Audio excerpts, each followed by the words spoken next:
Multiple abortions is not healthy, not good for the woman, not good for your health. So I don't see how it could be empowering.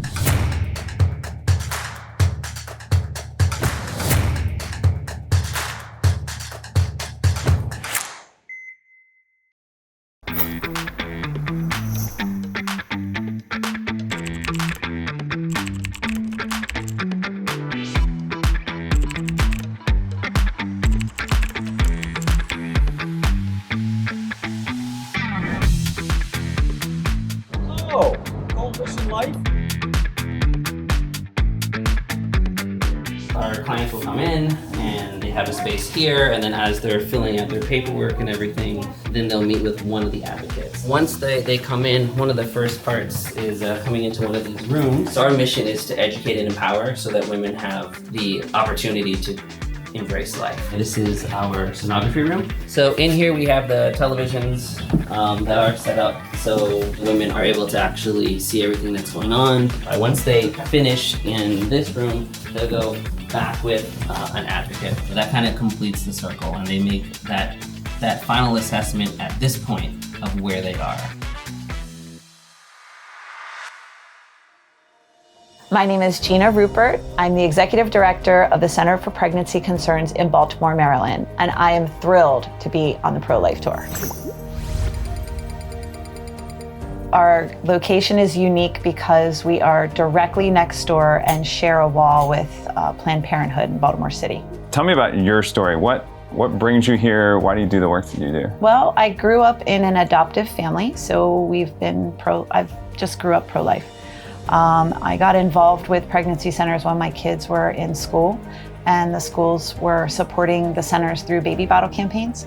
And I was sort of the person who coordinated it with the schools. So that was sort of my tie-in with the Center for Pregnancy Concerns. I'm a social worker by trade. I worked in several other nonprofits and for a government contracting company doing data research. And I was minding my own business when someone asked me to come in for an interview for the director position here. I was not interested in it. I was happy at my other job. But through prayer and discernment, I decided to go for the interview and just felt called to be involved and do more and be part of this really exciting project of opening up this center right next to Planned Parenthood. And we're the only pro-life center in the city doing this work. We saw probably 900 people last year. We're open every day, Monday through Friday. If someone's having an issue or a crisis, we're always here. It takes a lot of manpower, a lot of professional medical staff, and a lot of effort and a lot of support from donors to be able to be here for the women and the families that call and come through our doors. When someone comes in for help and you hear them and you listen, it's hard to let that go. And so a lot of our staff here takes a lot of that trauma and a lot of those stories home with them. One in particular, we recently saw someone who was probably a victim of human trafficking and had nowhere to go, and she had been raped, and she came in thinking she was 6 weeks pregnant, but she was 6 months pregnant. Wow. So, which indicated that she had been traumatized before.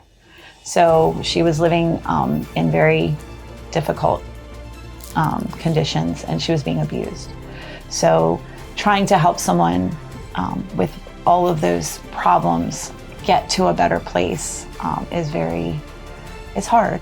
And, but we did get her to a better place, and she did have the baby and give it up for adoption, and the baby's doing great, and mom's in a better place, so. A lot of politics and a lot of media calls abortion empowering. Do you think abortion's empowering? I don't. We do see women who have had multiple abortions, and I would not call that empowering. Medical professionals will probably agree that multiple abortions is not healthy, not good for the woman, not good for your health. So I don't see how it could be empowering.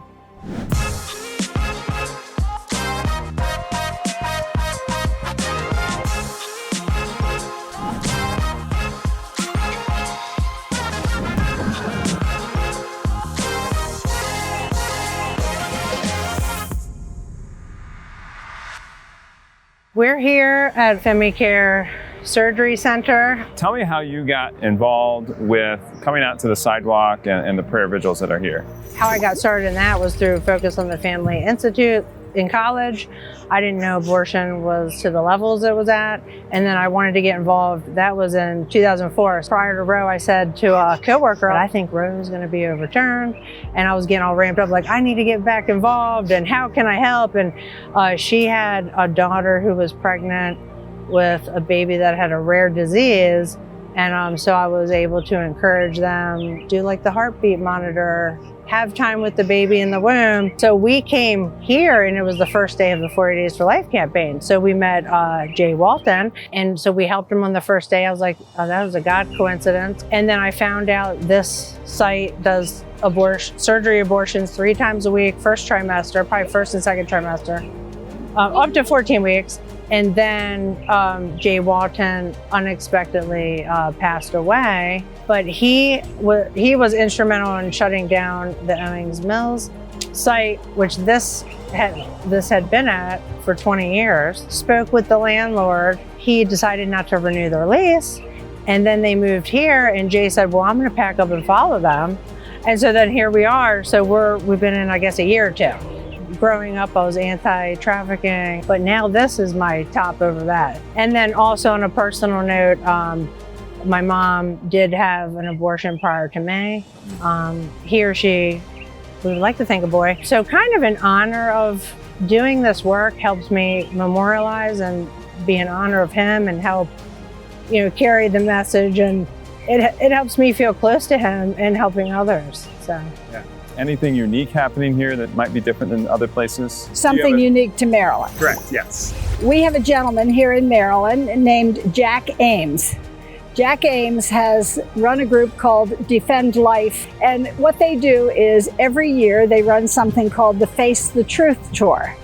And the Face the Truth Tour goes throughout the state of Maryland. It's a very unique thing, witnessing to the truth about abortion. A lot of people don't appreciate the signs, pictures of aborted babies. Many people think it does as much harm as it does good, although it witnesses to what we call the ugly truth about abortion. And so then what would be the argument to use them? Why would it be important? People need to know when you say, I want women to have the right to choose, these signs say this is what the right to choose actually does.